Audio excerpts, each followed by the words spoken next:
नमस्कार साथियों, मैं रुपेश। आज मैं फिर से आ गया हूं आपके साथ। मैं अभी इंग्लिश का लेक्चर दूंगा आपके सामने। अभी जो हम लोग चैप्टर पढ़ेंगे ये चैप्टर होगा टेंस। जैसे कि मैंने पिछले वीडियो में भी आपको बोला था कि जो हम लोग अभी जो पढ़ने वाले हैं उसके बारे में बात करेंगे। जो कॉमन एरर्स में आर्टिकल्स हम लोगों ने पढ़ा था उसके बाद अब हम लोग टेंस के बारे में पढ़ेंगे। तो टेंस क्या होता है, कितने प्रकार होते हैं, इन सब के बारे में बात करेंगे।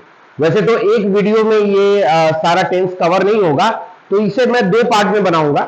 तो पहले पार्ट में मैं टेंस के कुछ प्रकार बताऊंगा, उसके बाद नेक्स्ट पार्ट में मैं उसके सारे जितने भी प्रकार होंगे उसको डिफाइन करूंगा। ठीक है, ऑलराइट। तो आगे बढ़ते हैं और जानते हैं कि जो टेंस क्या होता है, कैसे होता है, इन सब के बारे में हम लोग जानेंगे अभी। तो जैसा कि आप देख रहे हैं कि आपके सामने में ये पूरा का पूरा टॉपिक मैंने बड़े बड़े अक्षरों में लिख दिया है।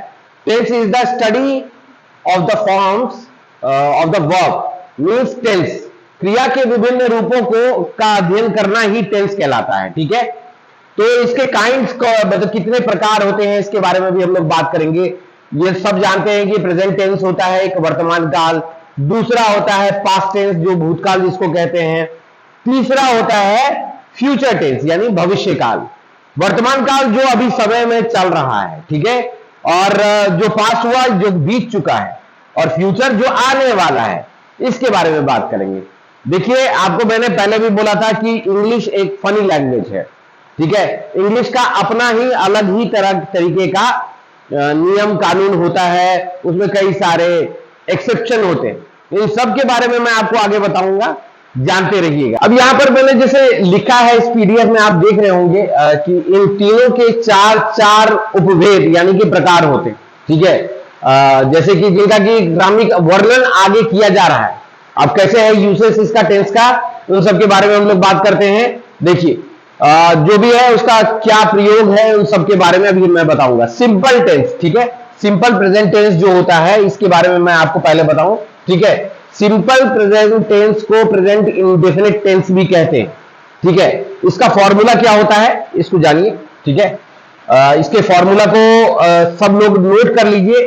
Subject plus verb plus object, इस तीनों को मिला के जब ये कोई सेंटेंस आपको दिखेगा, मतलब आप समझ जाइए कि ये सिंपल प्रेजेंट टेंस है। ठीक है, यानी कि प्रेजेंट इंडेफिनिट टेंस है। ऑलराइट, चलिए अब इसमें कुछ टिप्स दिए हैं मैंने, उस टिप्स को भी बढ़िया से समझना है हम लोगों को। स्थायी कार्य, ठीक है, स्थायी कार्य मतलब कि जो कि परमानेंट एक्टिविटी है। परमानेंट एक्टिविटी जो हमेशा होगा ही होगा, या फिर यूनिवर्सल ट्रुथ, जो यूनिवर्सल ट्रुथ की बात कर रहा हूं मैं, ये यूनिवर्सल ट्रुथ के बारे में भी बताऊंगा। या फिर कोई प्रिंसिपल होगा यानी कि कोई सिद्धांत होगा, या फिर कोई मान लीजिए प्रोवर्ब। प्रोवर्ब मतलब यानी लोकोक्ति। ठीक है, लोकोक्ति सब कोई यूज करते हैं, सब जानते हैं। कभी ना कभी कोई गुस्से में, मजाक में, हर तरीके से लोग लोकोक्ति भी यूज करते हैं, तो उसमें भी लोकोक्ति की यूज होती है। तो उसका जो बोध कराता है यानी कि उसको जो आइडेंटिफाई कराता है, ठीक है, जो इसको बोध कराता है, कराने के लिए जो टेंस का प्रयोग होता है, ठीक है, उसको प्रेजेंट इंडेफिनिट टेंस कहते हैं। राइट, चलिए बहुत बढ़िया। दूसरा पॉइंट कहता है इसमें कि शर्त यानी कंडीशन। ठीक है, शर्त यानी कंडीशन, कंडीशन जहां लगा हुआ रहेगा, ठीक है, उस कंडीशन के टाइम पर हम लोग जो देखेंगे, उस कंडीशन में हम लोग देखेंगे कि जो क्या कंडीशन लग रहा है, इस कंडीशन के अकॉर्डिंग हम लोग उसका बोध जो कराएगा उसको, अगर मान लीजिए कि जो यदि ये प्रिंसिपल क्लॉज में फ्यूचर टेंस प्रयुक्त हो तो सब ऑर्डिनेट क्लॉज जो होता है में उसमें टेंस का प्रयोग होता है। राइट, चलिए बहुत बढ़िया। प्रेजेंट कंटिन्यूअस टेंस, ठीक है, अब इसमें प्रेजेंट कंटिन्यूअस टेंस के बारे में हम लोग जानते हैं। ठीक है, प्रेजेंट कंटिन्यूअस टेंस क्या कहता है इसको। ठीक है, प्रेजेंट कंटिन्यूअस टेंस में हम लोगों का फॉर्मूला क्या होता है, subject plus is am are. ठीक है, ये हेल्पिंग वर्ब होता है। ठीक है, is am are plus verb. ठीक है, ये फॉर्मूला जहां लग गया मतलब ये प्रेजेंट कॉन्टिन्यूअस टेंस होता है। आपको मैं ये बता दूं कि जो जब भी हम लोग इंग्लिश बोलते हैं बोलचाल की भाषा में, हम लोग जब भी यूज करते हैं, सबसे ज्यादा जो कोई गलतियां करता है बोलने के टाइम में, इसी में करता है। हर कुछ को लोग प्रेजेंट कंटिन्यूअस ही बना देता है, ठीक है। तो इस गलती को हम लोग दोहराएंगे नहीं, सीखेंगे अच्छे से टेंस क्या होता है। ओके, चलिए मैं आपको इतने टिप्स एंड ट्रिक्स देता रहूंगा जिससे कि आप लोगों को जो है इंग्लिश समझने में, बुझने में कोई दिक्कत नहीं हो, ठीक है।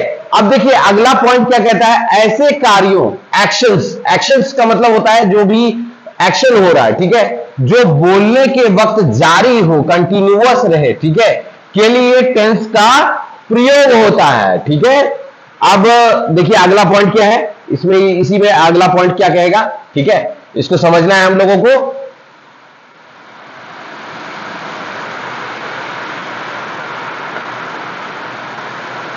इस टेंस का प्रयोग, अगला पॉइंट क्या कह रहा है, इस टेंस का प्रयोग ऐसे कार्य के लिए भी होता है जो बोलने के वक्त तो नहीं हो रहा है लेकिन अभिष्ट समय के आसपास या इन दिनों हो रहा है, ठीक है। मतलब कि इमेजिनेशन में भी अगर हो रहा होता है तो उसको भी हम लोग इसी टेंस में, प्रेजेंट कंटिन्यूअस टेंस में काउंट करते हैं। ऑलराइट, प्रेजेंट कंटिन्यूअस टेंस में काउंट करते हैं। मैं आगे आपको एग्जांपल देता रहूंगा, ठीक है, एग्जांपल में कहीं कोई कमी नहीं रखूंगा मैं, और प्रैक्टिस भी साथ के साथ कराऊंगा, ठीक है। और एक चीज और जान लीजिए कि हमने अपना ऐप लॉन्च कर दिया है फर्स्ट अटेम्प्ट के नाम से। गूगल प्ले स्टोर पे आपको वो ऐप मिल जाएगा, आप उस ऐप को डाउनलोड कीजिए और जानिए कि जो क्या क्या कोर्सेज हैं कैसे पढ़ सकते हैं इसको, ठीक है। हमारा ऑफलाइन बैच भी चल रहा है, ठीक है, उस बैच में अभी बच्चे पढ़ाई भी कर रहे हैं, ठीक है।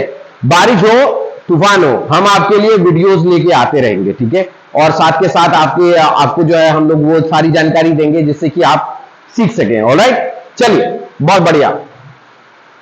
तो मैंने अभी आपको दूसरा पॉइंट अभी आपको बता दिया है कि जो इस टेंस का प्रयोग जो है हम लोग अभिष्ट कार्यों में भी करते हैं। चलिए अब अगला पॉइंट जो कहता है, अगला पॉइंट है प्रेजेंट परफेक्ट टेंस, ठीक है। प्रेजेंट परफेक्ट टेंस का फॉर्मूला क्या होता है, फटाक से नोट कर लीजिए आप लोग, subject have has plus V plus object, ठीक है। इसका सब्जेक्ट प्लस हैव और has plus verb plus object, ठीक है। चलिए इसको, इस फॉर्मूला को नोट कर लीजिए फटाक से, ठीक है। आगे बढ़ते हैं और जानते हैं और आगे क्या है। अब देखिए इस पॉइंट, इसमें मैंने कुछ पॉइंट्स दिए हुए हैं एग्जांपल के साथ में, इसको समझिए पहले। इस टेंस को प्रयोग जो करते हैं हम इस टेंस का प्रयोग ऐसे कार्य में एक्शन के लिए होता है जो अभी समाप्त हुआ है, जस्ट अभी अभी खत्म हुआ, ठीक है। जैसे कि यहां पर मैंने एक एग्जांपल लिख रखा है, he has left for home, ठीक है।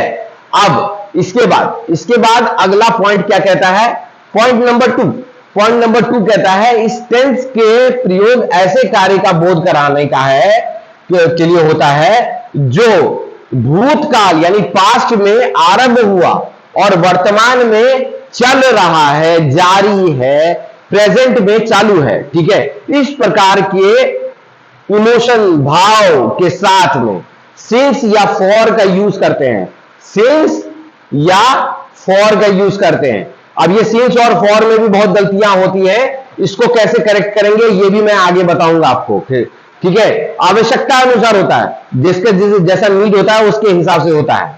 अब जैसे एक एग्जांपल के लिए मैंने एक एग्जांपल भी दे रखा है, I have known her for 5 years। यहां पर क्या है, 5 years के लिए 4 यूज हुआ है, जहां डिजिट लग जाता है ना वहां पे 4 यूज। अगला पॉइंट कहता है हमारा प्रेजेंट परफेक्ट कंटिन्यूअस टेंस, ठीक है। अब इसमें 2 पॉइंट फिर से मैंने बनाए हैं, ठीक है। अब इस पॉइंट को समझिए ठीक से, इस टेंस को प्रयोग जो करते हैं ऐसे कार्य के लिए जो एक्शन के लिए होता ही है, ठीक है, और भविष्य में जनरल रूप में मतलब कि सामान्य रूप में होगा, ठीक है, सामान्य रूप से होता है। और इसका फॉर्मूला फटाक से नोट कर लीजिए आप लोग, इसका फॉर्मूला हो गया subject plus has plus have been, ठीक है, हैव बीन प्लस वी मतलब वर्ब, ठीक है, प्लस ऑब्जेक्ट प्लस फॉर और सिंस, ठीक है। इसको आप नोट कर लीजिए, प्लस टाइम भी होता है यहां पर। ऑलराइट, प्लस टाइम भी होता है यहां पर। अब यहां पर ये चीज आप लोगों ने नोट कर लिया होगा, फटाक से नोट कर लीजिए। Subject plus has, have, been plus verb plus object plus for और सिंस प्लस टाइम। ऑलराइट, यहां तो बारिश बहुत हो रही है, आप लोगों की तरफ भी बहुत बारिश हो रही है क्या? चलिए आप लोग भी कमेंट करके बताइए बारिश का क्या सीन है आप लोगों के यहां पे। बहुत बढ़िया। चलिए, इस टेंस का प्रयोग मुख्यतः उस कार्य को व्यक्त करने के लिए किया जाता है जो भूतकाल यानी कि पास्ट में प्रारंभ हुआ और अभी भी हो रहा है। जो पास्ट में प्रारंभ हुआ और अभी भी हो रहा है, जैसे ही has been playing since morning. ठीक है, मैंने अभी थोड़ी देर पहले क्या बताया था? फॉर, और यहां पर मैंने आपको क्या बता दिया? वहां मैंने क्या बताया था? फॉर। फॉर के लिए क्या मैंने बताया? डिजिट जैसा कोई शब्द अगर होगा तो वहां पर हम लोग क्या करते थे? फॉर लगाते थे, फॉर लगाए थे। और यहां पर डिजिट नहीं, वो ये इनडेफिनिट है, पता ही नहीं है कि जो मॉर्निंग में कितने बजे से वो खेल रहा है, तो वहां पर हम लोगों ने क्या लगाया है? सिंस लगाया है। ठीक है, चलिए बहुत बढ़िया। चलिए, अभी तक आप लोगों ने जो पढ़ा है, इसके आगे का नेक्स्ट जो वीडियो होगा उस वीडियो में आपको कंटिन्यू आगे पढ़ाऊंगा। ठीक है, तब तक के लिए आप इस वीडियो को देखने के बाद अगर आपको लगता है कि जो आप हमारे नॉलेज हम लोग जो नॉलेज आपको दे रहे हैं उस नॉलेज से आप बहुत कुछ सीख पा रहे हैं, तो डेफिनेटली आप जो है हमारे चैनल को सब्सक्राइब करके जाइए। ठीक है, और जिससे कि आपको और भी कई सारी चीजें आपको मिल सके। ठीक है, तो इसके लिए जो है आप हमारे चैनल को जरूर सब्सक्राइब कीजिए। हमारा चैनल फर्स्ट अटेम्प्ट जो है, आप हमारी वेबसाइट जो है वो नीचे में आप लिखा हुआ आ रहा होगा, आप देख रहे होंगे कि जो firstattempt.in करके हमारा एक वेबसाइट है, उस वेबसाइट को भी आप जाकर वहां पर चेक कर सकते हैं। हमारी वेबसाइट को, उस पर आपको हमारे वेबसाइट का जो है लिंक भी मिल जाएगा। साथ के साथ जो है हमारे जो डिस्क्रिप्शन बॉक्स है उसमें आपको वेबसाइट के साथ में हमारा जो है ऐप का भी लिंक होगा। तो आप हमारी वेबसाइट पे भी जाके आप हमारे ऐप को डाउनलोड कर सकते हैं, जहां की अलग अलग हमारे जो है कोर्सेज के बारे में डिटेल व्यू आप ले सकते हैं। ठीक है, तब तक के लिए हंसते रहिए, मुस्कुराते रहिए। Bye bye.